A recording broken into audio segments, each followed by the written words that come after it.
장마 기간 시작이 됐는데요. 이럴 때 더 건강 관리 잘 하셔서 주일 하나님의 초청장 받아들고 또 예배 자리에 나오지 못하는 안타까운 일 없도록 잘 관리하시면 좋겠습니다.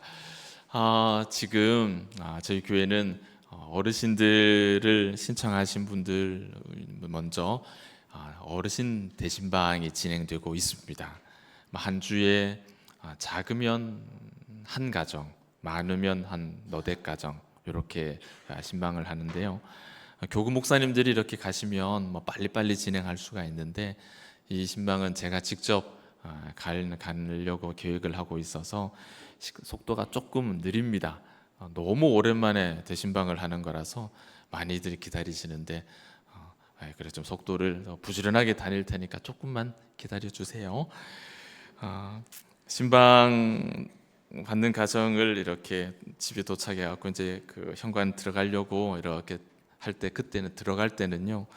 오늘 이 가정 위해서 준비한 이 말씀이 이 어르신께 은혜가 되면 좋겠다 그런 마음으로 이렇게 들어갑니다. 그리고 신방을 마치고 나올 때는 이 말씀으로 주신 은혜가 이 가정에 오래 좀 남았으면 좋겠다. 은혜를 많이 누리고 사시면 좋겠다. 바꿔 말하면 그 은혜 받은 마음을 잘 지켰으면 좋겠다. 그 마음으로 이렇게 교회로 돌아옵니다. 지난주에 우리는 마음을 지키는 것에 관한 이야기를 1차적으로 한번 다루었습니다.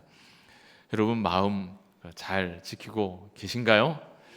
이번 한 주 동안 마음 어떻게 잘 단도리 하셨습니까? 그 마음이 뜻대로 잘 되시던가요? 잘 안 되시죠? 안 되는 이유가 있습니다. 오늘 그 이야기를 조금 나눌게요. 내가 마음을 참 잘 지키고 있느냐? 이 질문은 우리에게 굉장히 중요한 질문입니다. 왜 그런가 하면 지금 우리가 사는 세상이 마음 지키기가 쉬운 때가 아니에요. 물질이 중심이 되는 세상이고 또 내가 중심이 되는 세상이죠. 좋은 건 내 거고 나쁜 건 내가 안 해야 되고 잘 되면 내 덕이고 잘못되면 나만 아니면 되고 이런 세상이란 말이에요. 또 육체의 즐거움이 삶의 1차적인 목적이 되는 세상이기 때문에 어떻게 하나님을 기쁘게 해드릴까? 어떻게 하나님을 영화롭게 해드릴까? 하나님을 향한 마음과 또 이 교회를 향한 마음을 지킨다는 것은 굉장히 어려운 문제입니다. 여러분 오늘 이 말씀 제목처럼 마음을 지키는 삶은 가능하겠습니까? 한 분도 대답을 안 하시네. 이 마음을 지키는 삶이 가능하겠습니까? 아니면 그건 안 되는 일이야.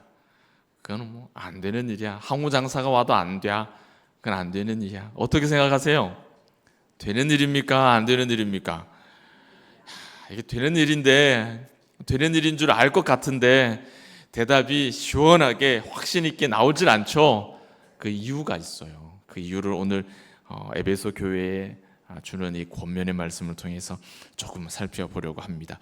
오늘 우리가 읽은 말씀은 바울이 에베소 교인들에게 하나님의 자녀가 되었음에도 불구하고 과거의 모습 그대로를 살아가는 성도들에게 권면을 주는 거예요. 자, 정리가 되세요? 하나님의 백성이 됐어요. 그런데 과거에 하나님의 백성이 아닐 때의 삶의 패턴, 생각, 판단, 행동, 삶의 우선순위, 목표 그렇게 사는 겁니다. 그런 성도들에게 바울이 권면을 하는 겁니다. 마음을 지키라고. 네가 더 이상 어둠의 백성이 아니지 않느냐. 너희가 구원받은 하나님의 자녀가 아니냐, 빛의 자녀가 아니냐. 그런데 왜 어둠의 자녀처럼 사느냐. 마음을 지켜라. 이야기를 하는 거예요. 바꿔 말하면 은혜를 누리는 자녀로 살라라는 이야기가 되겠죠. 자, 지난 한 주 동안 마음을 지키는 것에 관한 이야기를 듣고도 우리가 쉽게 우리 마음을 잘 지키기가 어려웠던 이유, 반대로 하면, 달리 말하면 우리가 마음을 지키기 위해서 어떤 과정이 필요한가, 그 이야기를 세 가지를 함께 나누려고 합니다. 첫 번째는 같이 한번 읽을까요? 시작. 네, 하나님을 모방하는 겁니다. 하나님을 오늘 본문에는 본받으라 했죠. 이 본받는다라는, 본받는 사람, 미메테스라는 말은 흉내를 잘 내는 사람이라는 뜻이에요. 흉내를 잘 내는 사람, 이 모창하는 사람들처럼. 그러니까 이 흉내를 잘 낸다는 말 속에는 모방한다라는 의미가 이 속에 있는 겁니다. 하나님을 본받으라, 하나님을 흉내내라, 다른 말로 하나님을 모방하라. 첫 번째 단추예요. 우리 마음을 지키기 위해서는 우리가 하나님을 흉내내는 우리의 삶이 필요해요. 그럼 어떤 흉내를 내야 되느냐? 하나님의 은혜를 입은, 구원의 은혜를 입은 사람이 어떻게 하는 것이 하나님을 흉내내는 삶을 사는 것이냐? 오늘 본문 2절을 보면 이 모방한다, 본받는다는 말을 구체적으로 설명을 해줍니다. 그리스도께서 너희를 사랑하신 것 같이 너희도 사랑 가운데서 행하라. 뭘 얘기를 하죠? 사랑인 거예요. 사랑. 하나님이 우리를 사랑하신 것 같이 너희도 사랑하라. 이것이 하나님을 모방하는 겁니다. 이것이 하나님을 흉내내는 것이고, 이것이 하나님을 본받는 것입니다. 이것이 첫 번째 단추예요. 이걸 시작해야 우리 마음을 지키는 일을 우리가 한번 도전해 볼 수가 있는 거예요. 하나님을 본받는 것의 가장 뚜렷하고 가장 선명한 흔적은 우리가 서로 사랑하는 겁니다. 우리가 서로 세워주는 거예요. 어떻게든 주저앉히려고 이렇게 악착같이 하는 게 아니라, 기회를 노리는 게 아니라 어떻게든 사람을 세우려고 하는 거예요. 역사를 거슬러 가면 우리 모두가 죄인이었죠. 죄인이었습니다. 그것이 우리 과거의 모습이에요. 죄인.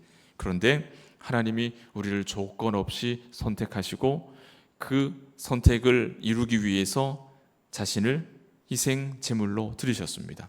오늘 할렐루야가 찬송한 그 찬양처럼 십자가를 주신 거예요.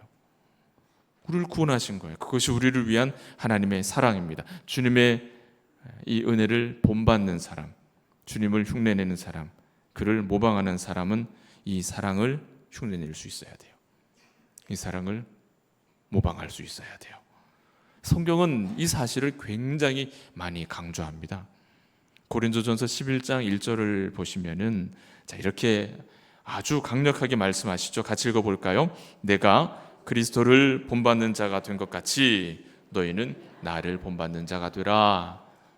바울이 내가 그리스도를 본받는 자가 된 것처럼 너희도 나를 본받는 자가 되라. 결국 너희도 누구를 본받는 자가 되는 거예요?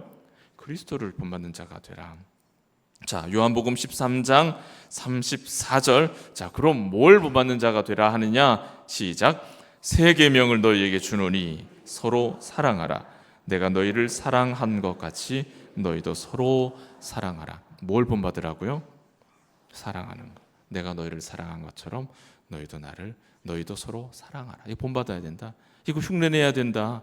이거 모방해야 된다. 자, 여러분, 신앙생활은요, 교회 생활은요, 믿음을 가지고 내가 믿는 사람으로 산다는 것은요, 사랑하며 사는 겁니다. 사람 이렇게 세우면서 사는 겁니다. 사람 깔아뭉개려고 사는 게 아니라 사람 세워주며 사는 겁니다. 결론적으로 바울은 고린도전서 16장에서 이렇게 얘기를 해요. 너희 모든 일을 사랑으로 행하라. 어떻게 하라고요? 사랑으로 행하라. 너희 모든 일을 사랑으로 행하라. 이것이 우리가 살아가는 방법이라는 거죠. 우리가 하나님을 본받고 모방하고 흉내내는 방법은 모든 일에 우리가 사랑을 하는 거예요. 성경이 이렇게 가르침에도 불구하고 그리스도의 사랑을 입고 또 내가 주님을 사랑합니다 라고 고백하는 신자들에게서 예수님과 같은 모습이 나타나질 않아요. 그럴 때가 있다는 거예요. 이웃을 품지 못하는 겁니다. 사랑하지 못하는 겁니다. 반대의 상황들이 자꾸 연출이 되는 거예요. 자꾸 대적하려고 그래요. 라이벌처럼 여기는 거예요. 내가 딛고 올라서지 않으면 내가 뒤처지는 것처럼, 같은 교회에서 같은 하나님을 같은 믿음으로 신앙하는 우리 교우들 사이에서도 신뢰와 진심을 찾아보기가 어려운 때가 분명히 있다는 거예요. 여러분 그렇지 않으세요? 있죠. 여러분 가운데 우리 같은 공동체 안에서 불편한 사람이 있죠. 불편한 분이 있죠. 왜 그렇게 가요? 왜 그럴까요? 마음을 지키지 못하는 거예요. 자기 중심성. 매사에 하나님의 말씀과 이 교회 공동체의 공공의 유익은 없고 내 생각, 내 편리가 먼저가 된다면 거기서 어떻게 교우 사이의 신뢰와 진심을 확인할 수 있겠습니까? 하나님을 사랑한다고 말해요. 그 아름다운 고백에 나오는 이 입술에서 이웃을 정죄하는 말이 동시에 나오는 겁니다. 그런 일들이 있죠, 여러분. 한 입에서 하나님 사랑합니다 라는 말도 나오고 그 입에서 정죄하는 말도 나오죠. 그런데 여러분, 이게 우리에게는 너무 자연스럽게 반복되는 모습인데 성경은 뭐라고 가르칩니까? 한 입에서 이 두 가지가 나올 수 있다 했습니까? 없다 했습니까? 없다 했어요. 야고보서 읽어보십시오. 그럴 수 없다라고 해요. 그러면 안 된다라고 가르치거든요. 여러분, 이 사실을 우리가 알고 그럼에도 불구하고 내 입에서 하나님 사랑합니다, 그런데 이웃에 대한 어떤 험담과 정죄하는 말들이 내 입에서 나왔다는 것을 내가 알면 여러분 두려워지지 않으십니까? 하나님 지금도 우리를 지켜보고 계시는데, 하나님 분명히 그 모습을 지켜보셨을 텐데, 하나님께서 주일날 오전 9시부터 10시 정확하게 9시 1분도 아니야. 9시부터 10시, 11시부터 12시, 2시 반부터 3시 반, 이렇게 주일날은 딱 세 타임만 우리를 이렇게 주목하실까요? 그 시간이 뭐 하는 시간입니까? 예배 시간. 우리가 이렇게 모여서 예배 드리는 시간만 하나님께서 우리를 이렇게 보고 계실까요? 아니면 1년 365일 늘 불꽃 같은 눈으로 우리를 이렇게 쳐다보고 계실까요? 하나님 우리를 놓치지 않습니다. 우리 입에서 한 입에서 두 말이 나온 것을 하나님은 다 보신다는 거예요. 여러분 두렵지 않으세요? 하나님께서 그 모습으로 뭐라 하시겠습니까? 화 있을진저 외식하는 자들이여 하지 않으실까요? 그렇게 말씀하지 않으시겠습니까? 지난 주일에 우리는 마음을 지킨다는 것에 관해서 잠깐 말씀을 들었죠. 마음을 지킨다는 것을 우리가 어떻게 이해를 했습니까?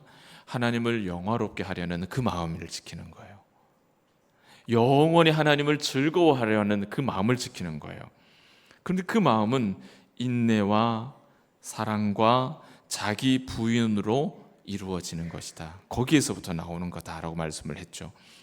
우리에게 지금 그런 마음을 지키는 일들이 굉장히 많이 필요합니다. 그 마음을 지킨다는 것이 바로 오늘 하나님을 본받는 것. 어떤 것을 본받는 건요?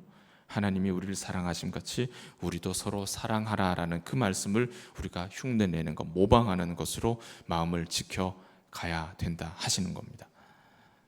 오늘 주일인데 주일 하루 동안 계시면서 여러분 사이에 누구든지 좋아요. 지금 좌우 앞뒤도 괜찮으시고 마음속에 조금 내 마음에 불편했던 분들도 좋아요. 더 좋죠.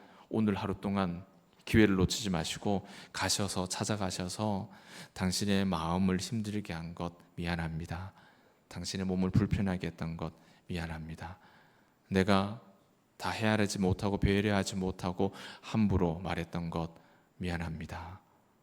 주 안에서 사랑합니다. 여러분 여기서부터 시작하는 거예요. 여기서부터 시작하는 겁니다. 하나님은 사랑이시라. 얼마나 유명한 말씀이에요.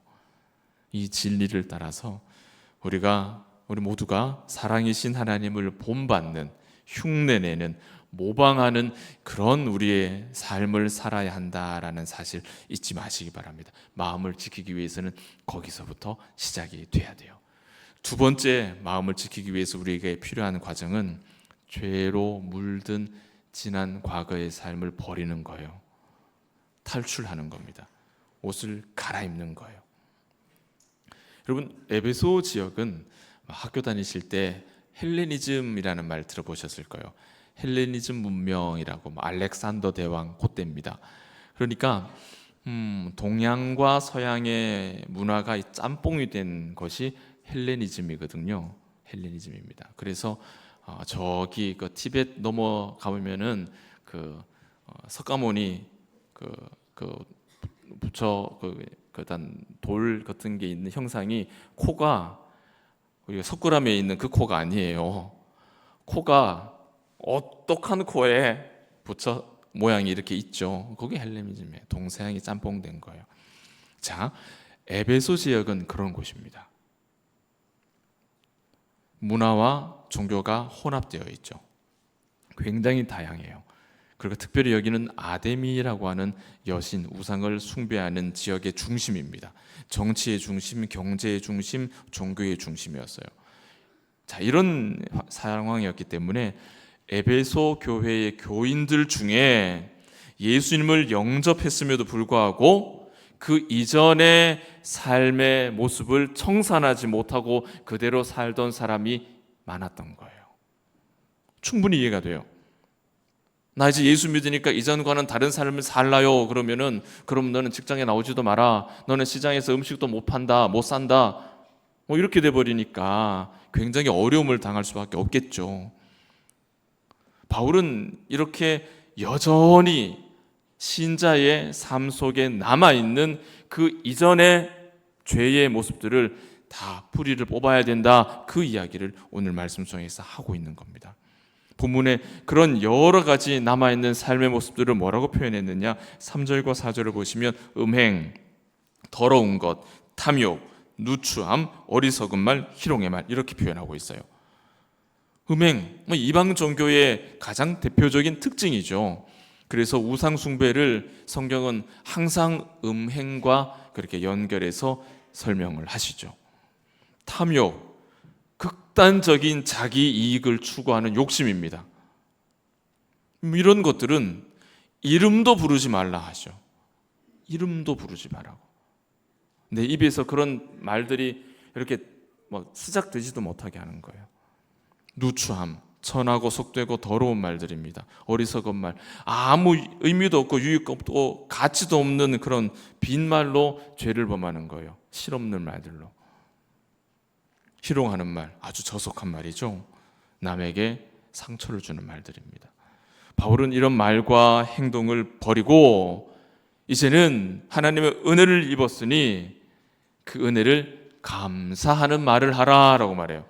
이런 말들은 버리고 감사하는 말을 하라라고 해요.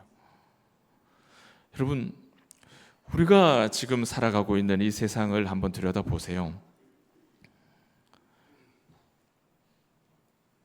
하나님은 이런 것들을 다 죄라고 말씀하시는데 우리가 사는 세상은 그것을 죄라고 말하지 않습니다. 욕심을 좀 가지라고 말하죠. 그 욕심이 동기가 되고 목표가 될 거니까요. 잠깐 눈 한번 질끈 감으면 더 많은 것을 가질 수 있다고 얘기하죠. 그것은 욕심이 아니라, 거짓말이 아니라 그것은 능수능란한 것이라고, 지혜로운 것이라고. 이 친구가 눈치가 좀 있네, 이 친구 세상 살 줄 아네, 사회생활 좀 할 줄 아는구만, 이렇게 얘기를 한단 말이죠. 성공을 위한 수단이니까 적절히 잘 사용하면 된다라고 우리가 사는 세상은 그렇게 우리에게 말합니다. 그런데 여러분, 속지 마십시오. 그건 다 죄입니다. 다 죄예요. 고린도전서 5장 11절 이 말씀을 한번 같이 읽겠습니다. 이제 내가 너희에게 쓴 것은 만일 어떤 형제라 일컫는 자가 음행하거나 탐욕을 부리거나 우상 숭배를 하거나 모욕하거나 술 취하거나 속여 빼앗거든 사귀지도 말고 그런 자와는 함께 먹지도 말라 함이라. 보십시오. 음행하거나 자기를 즐겁게 하는 일이죠. 탐욕을 부리거나 부자 되는 방법이에요. 우상 숭배하거나 안전장치처럼 여길 수도 있겠죠. 모욕하거나 술 취하거나 속여 빼앗든지. 여러분, 세상은요 이걸 다 용인합니다. 용인해요. 적절히 표 안 나게 이거 하면 지혜롭다고 얘기를 해요. 능력 있다고 얘기를 해요. 그런데 하나님은 뭐라 하세요? 사귀지도 말고 그런 자와는 함께 먹지도 말라. 상종도 하지 마라는 얘기입니다. 왜? 죄이기 때문에 그래요. 에베소서 4장 29절입니다. 같이 한번 읽습니다. 무릇 더러운 말은 너희 입 밖에도 내지 말고 오직 덕을 세우는 데 소용되는 대로 선한 말을 하여 듣는 자들에게 은혜를 끼치게 하라. 아멘. 입 밖에도 내지 말라. 입 밖에도 내지 말라. 에베소 지역에 이런 만연한 이런 죄들은 교회 안에도 익숙해져 있다는 거예요. 에베소 교회 교인들 가운데 예수님을 영접했음에도 불구하고 이와 같은 삶이 그대로 남아있는 사람들이 많았다는 거죠. 그런데 그 죄악이 우리가 사는 세상과 어쩌면 이렇게 똑같습니까? 어쩌면 우리가 사는 지금 세상은 그 에베소 교회보다 더 심할 것 같아요. 더 심각할 것 같아요. 아무도 그것을 죄라고 말해주는 사람조차도 찾아보기가 힘들 정도로, 그때는 바울이라도 있었지 요즘에는 그것을 죄라고 말해주는 사람 찾기도 어렵습니다. 예수님을 믿습니다 하면서도 이렇게 만연해 있는 이 죄, 여러분, 예수를 믿습니다 하면서도 이런 옛 풍습에 벗어나지 못하고 세상과 벗하면서 살아가는 사람들이 많이 있다는 겁니다. 어디에요? 교회 안에. 교회 안에. 그래서 하박국은 세상이 아니라 교회를 향해서 하나님이 주신 경고의 메시지를 주시는 겁니다. 마음을 지키기 위해서는 이렇게 죄로 물들었던 우리의 과거를 청산하셔야 돼요. 거기서 벗어나셔야 돼요. 옷을 갈아입으셔야 돼요. 윗도리는 양복 입고 아랫도리는 한복 입고 그렇게 하시면 안 되는 거예요. 그렇게 살면 안 된다는 거예요. 그죠? 옷을 갈아입으셔야 되는 거예요. 마지막 단계입니다. 마지막 단계는 빛 가운데 거하는 겁니다. 하나님의 말씀이 우리를 찾아오시면 우리에게 은혜를 베푸셔서 우리 속에 새로운 다짐과 회개와 용기와 변화의 심령을 이렇게 싹이 이렇게 올라오게 하시거든요. 그러니까 우리가 하나님의 은혜를 누린다는 것은 더 이상 우리가 어둠의 자녀가 아니라는 뜻입니다. 그래서 바울은 이제 빛의 자녀들처럼 행하라 이렇게 말씀을 하는 거예요. 이 빛이 뭐냐? 하나님의 나라, 성결한 하나님의 백성, 하나님을 아는 바른 지식, 거룩하고 깨끗한 성도의 행실, 하나님의 말씀, 모든 것들이 빛입니다. 빛. 이 빛으로 우리가 행해야 되는 거예요. 그리고 이렇게 빛으로 행한 결과가 뭐냐? 우리 일상의 전반에 나타나는 선함이에요. 선함. 그 선함을 오늘 본문은 착함과 의로움과 진실함이다 라고 표현을 해요. 이것뿐이겠습니까? 정직함, 성실함, 세상의 온갖 의로운 것들이 다 이 속에 다 포함되는 것들이죠. 그것이 빛의 열매입니다. 여러분, 여러분의 삶에 걸어오신 그 자리에는 어떤 열매가 있습니까? 과거에 내가 예수를 알기 이전에 살았던 그 더러움과 음행과 추한 말과 빈말, 그런 속임, 그런 것들이 너저분하게 이렇게 있습니까? 아니면 착함과 의로움과 진실함과 정직과 성실과 하나님은 무엇을 기뻐하실까라는 고민, 이런 것들이 내가 걸어온 그 발자국에 소복히 그런 것들이 남아 있습니까? 바울은 이렇게 말해요. 데살로니가 전서 5장 5절, 너희는 다 빛의 아들이요 낮의 아들이라. 우리가 밤이나 어둠에 속하지 아니하나니. 우리는 이제 야행성이 아니라는 거예요. 이제는 우리는 밤이슬 맞고 다니는 사람 아니라는 거예요. 우리는 낮의 아들이에요. 어둠의 자녀가 아니라는 거죠. 우리는 낮의 아들입니다. 하나님의 사람이다 라고 말을 하면서도 우리의 삶이 밤기운에 가까운 모습으로 이렇게 너저분하게 그런 것들이 덕지덕지 우리에게 붙어 있다면 여러분, 그것이 우리에게 마음을 지킬 수 없게 하는 원인이 되는 겁니다.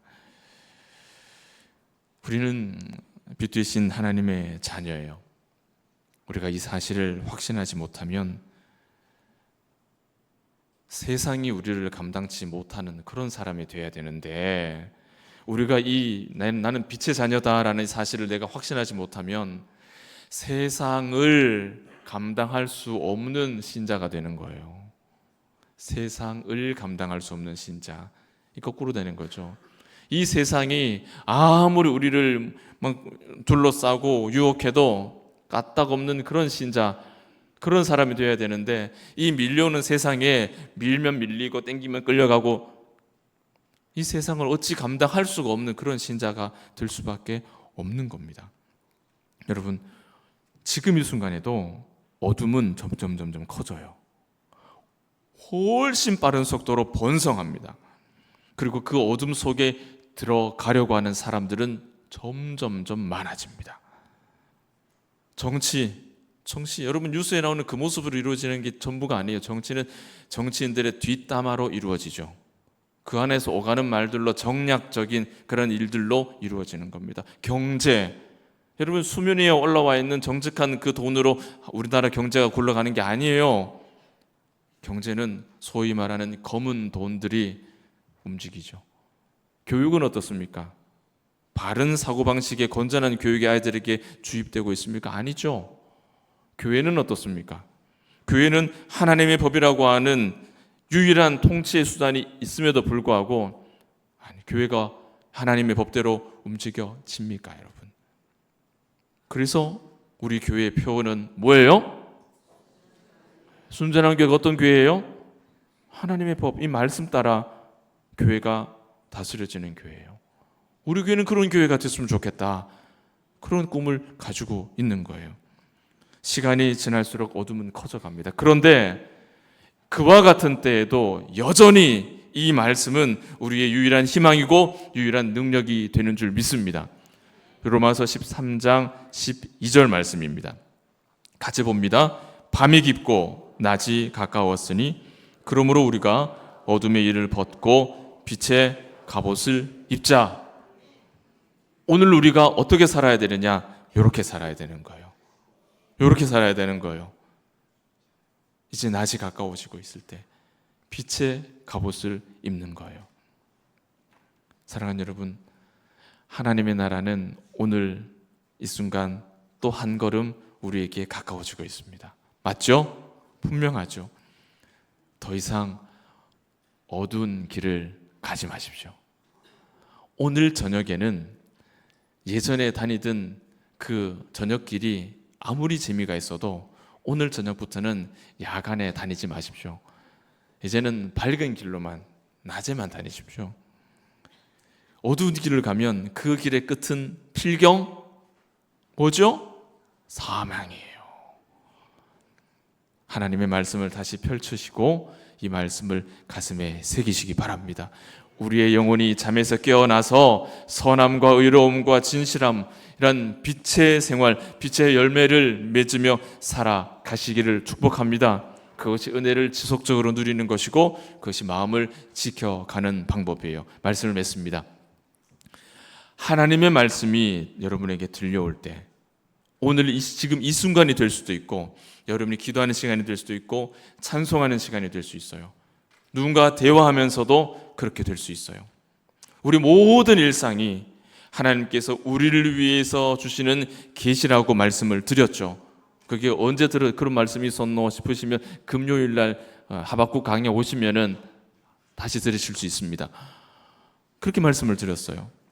여러분, 하나님의 말씀이 내게 들려올 때 내 안에서 나타나는 어떤 다짐과 각오와 변화, 그런 움직임들이 있는지를 여러분은 살피셔야 돼요.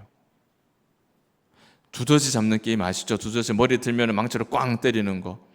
머리를 들었을 때 때려야 돼 점수가 올라가죠. 머리가 쑥 들어간 데 때리면은 내 손만 아프죠, 그죠? 똑같습니다. 하나님의 말씀 나에게 들어올 때 그 말씀이 내 안에서 어떤 변화의 어떤 심령을 이렇게 허락하시고 요동하시고 그렇게 나에게 어떤 역사를 일으키실 때, 머리를 살며시 들어 올릴 때, 그때 그 은혜를 확 잡으셔야 돼요. 그 멍하게 있다가 지나가 버리면 점수 안 나는 거예요. 하다가 지나가 버리는 거예요. 여러분, 말씀이 들려올 때, 내 안에서 어떤 움직임이 나타날 때 절대 놓치지 마세요. 오늘 이 말씀이, 정말 오늘 이 말씀이 나에게 주시는 하나님의 말씀이기를 바랍니다. 이 말씀을 깊이 새기시고 여전히 나를 뒤덮고 있는, 빼곡하게 둘러싸고 있는 지난 과거의 어두운 생각과 그 행동들을 이제는 완전히 벗어버리고, 이제 하나님의 사랑을 입은 자녀로 하나님을 본받는, 하나님을 흉내내는, 하나님을 모방하는 과거의 삶을 벗고 빛의 삶을 살아가는 우리 봉독의 가족들 되시기를 축복합니다. 봉독의 가족 여러분, 이 시대에 필요한 사람, 이 시대에 필요한 교회, 어떤 사람일까요? 어떤 교회일까요? 세상과 믿음의 자리를 서로 번갈아 가면서 이 모양으로, 여기서는 이 모양으로, 저기서는 저 모양으로, 두 얼굴, 세 얼굴 가지고, 여기서도 칭찬받고, 저기서도 사회생활 좀 할 줄 아는구만, 여기서도 사랑받고, 저기서도 사랑받는 그런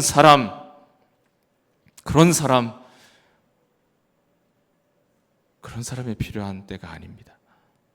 지금 우리에게는 하나님 앞에 순전한 그런 한 사람이 필요해요. 하나님 앞에 순전한 교회가 지금 이 세상에 필요한 교회입니다. 우리가 그런 교회가 되어야 하고, 여러분이 그런 신자들이 되시기를 축원합니다. 오늘 하나님께서 여러분의 마음에 은혜를 주셨다면, 그래서 무언가가 여러분의 마음속에서 꿈틀대고 이렇게 고개를 든다면, 여러분 그 은혜 까먹지 마세요. 꼭 붙잡으세요. 가볍게 여기지 마세요. 그 은혜를 붙잡고 매일매일 곱씹어 누리시기 바랍니다. 그걸 놓치면 마음을 지키는 것도 물 건너가는 거예요. 꼭 붙잡고 계셔야 이 마음이 지켜져요. 과거의 삶을 그리스도 안에 푹 빠져 살아가는, 지금이 아닌 그 이전에 두 얼굴 세 얼굴, 아니면 예수를 모르고 살 때 그 폼난 그 인생을 동경하지 마십시오. 그리고 아까워하지 마세요. 예수 그리스도를 인생의 표대로 삼고, 지나온 교회의 70년 하나님께 감사하고, 이제 100년을 향해서 함께 꿈을 꾸는 우리 모두가 되어야 됩니다. 그런 우리 교회가 되었으면 좋겠어요. 교회에, 또 이 나라와 민족의, 우리 개개인의 은혜로운 미래를 만들어가는 우리 봉독의 모든 가족들 되시기를 예수님의 이름으로 축원합니다.